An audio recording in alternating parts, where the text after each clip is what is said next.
So guys, something very disturbing happened in Lokoja, Kogi State, Nigeria on Tuesday, 22nd July 2025. The young photographer was said to have been brutally murdered by his own neighbor in a manner that would send chills down your spine.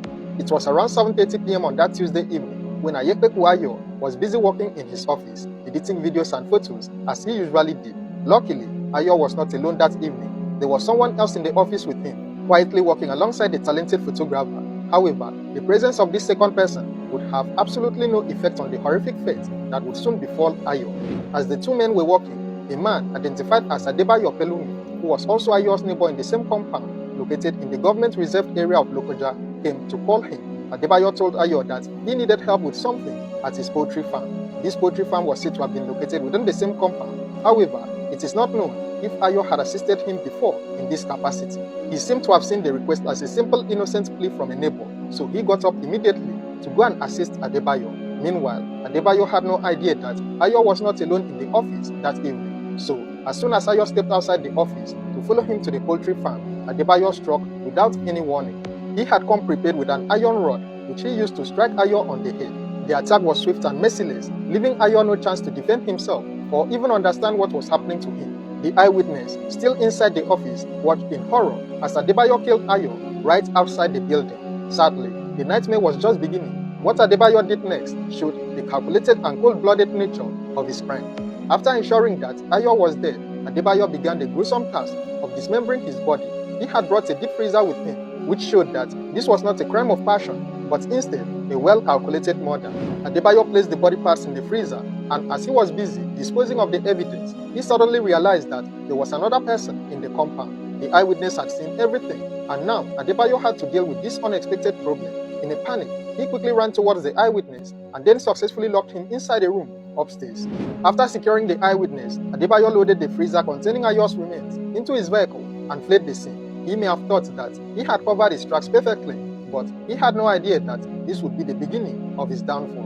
After Adebayo had driven away with the freezer, the trapped eyewitness managed to find a way to alert the local vigilantes. The vigilantes responded quickly and freed the witness from the locked room. They immediately contacted the police and other security operatives, setting in motion a chain of events that would soon expose Adebayo's heinous crime. The vigilantes decided to wait at the premises, knowing that Adebayo might return. As they examined the scene, they found bloodstains everywhere, confirming the horrible crime that had taken place. Just as the vigilantes had suspected, Adebayo returned to the compound later that evening. It is not clear if he came back to pick something or if he had returned to finish up the only living witness to his crime. Whatever his reason for coming back was, it would soon prove to be a very fatal mistake. When Adebayo approached the compound and saw the vigilantes waiting for him, he immediately knew that his crime had been exposed. Without any form of hesitation, he jumped back into his vehicle and sped off toward Natako Junction, trying desperately to escape the consequences of his actions. The vigilantes and security operatives immediately chased after him, resulting in a high-speed pursuit through the streets of Lokoja, with Adebayo driving recklessly to avoid capture. During the chase, a shot was fired, and in the chaos, another vehicle collided with Adebayo's car from behind. The collision damaged his vehicle, but Adebayo was not ready to give up. In a desperate move, he abandoned his damaged car and ran into the nearby bushes, disappearing into the darkness of the night. The authorities recovered his vehicle and found the freezer inside, but to their greatest surprise, it was totally empty. It was believed that Adebayo had either disposed of Ayo's body elsewhere or handed it over to an accomplice. Ayo was a young man with so much promise and talent. He was a creative director who specialized in photography, using his skills to bring life and beauty to his work through his camera lens. His skills were well recognized in Lokoja, where he reportedly worked as a photojournalist for an online local newspaper called Inside Story.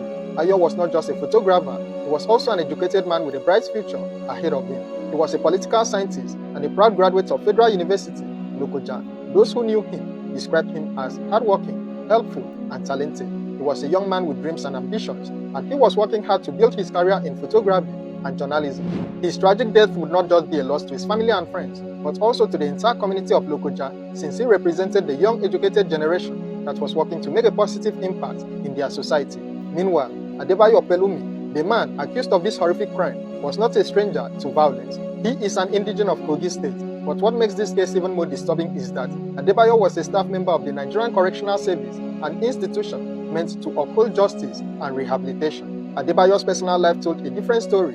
His wife had left him just 2 months before the murder, fleeing to Abuja for her own safety after enduring constant domestic violence from him. Reports also suggest that Adebayo was a drug user, which may have contributed to his violent tendencies and erratic behavior. There are also reports that he may have killed Ayo for suspected ritual purposes. The fact that he dismembered the body and tried to dispose of it in such a calculated manner suggests that this was not just a random act of violence. The planning involved in bringing a freezer and the methodical way he tried to cover his tracks point to something far more disturbing. This horrific crime in Lokoja is taking place just 3 weeks after another shocking case that gripped the nation. A high court in Lafia, Nasarawa State, had sentenced gospel singer Timileyin Ajayi to death by hanging after he lured his victim Salome Adaidu and cut her into about 50 tiny pieces. Timileyin had been caught carrying Salome's head in a sack with the sole intention of disposing of it. It would interest you to know that Timileyin has been caught on camera, recently continuing his gospel music career by leading praise and worship in prison while awaiting the execution of his death sentence. I need to know your heart, oh God. I need to understand your ways, oh God. That my will may be swallowed up. That's my ways. Realistically, this execution may not happen anytime soon, since governors rarely sign execution orders in Nigeria. This crime is also happening about 5 months after another shocking discovery in Anambra State. A mother had returned from work only to find the bodies of her 3 children stuffed inside a freezer. The children had been left at home by their mother, Mrs. Ejezie, who had gone to supervise an examination in school that morning. However, when she returned, she found the door to the house wide open, which was unusual for her children. After searching for her children and finding the apartment empty, a neighbor who assisted in the search would eventually open their deep freezer, where the horrific discovery would be made. The police had authorized the burial of the 3 victims, but the perpetrators of this heinous crime are yet to be caught. As of now, the search for Adebayo Pelumi continues. He is considered extremely dangerous, and people are being warned not to approach him if spotted. The fact that he was able to escape into the bushes and has remained at large shows that he may have had some help or knew the area very well. What makes the case even more heartbreaking is the fact that Ayo's body parts are still missing.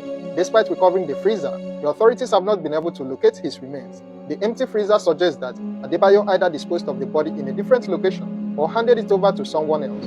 This raises question about whether he was working alone or if there are other people involved in this crime. The possibility of ritual murder cannot be ruled out, especially given the calculated nature of the dismemberment and disposal, the pattern of these crimes, the use of freezers, the cutting of bodies, and the calculated nature of the murders suggests that there may be a network of people involved in these activities. The authorities need to investigate these connections and work to prevent more innocent lives from being lost. Friends and families have already begun clamoring for justice to be served on behalf of Ayo. The search for Adebayo Pelumi continues, and he remains a dangerous fugitive. Anyone with information about his whereabouts should contact the police immediately and should not attempt to approach him. His history of violence and his current desperate situation make him extremely dangerous. So if you have any information that could help the authorities capture Adebayo Pelumi, please contact the police immediately. Do not try to handle this situation on your own. We hope he gets arrested soon and also made to feel the full wrath of the law. Share your thoughts on this case in the comments below, and don't forget to like, share, and subscribe to this channel for more true crime stories. Thank you for watching that video. Please do us a favor. Sharing is free, commenting is free, and try to follow this channel, Ndubonch TV.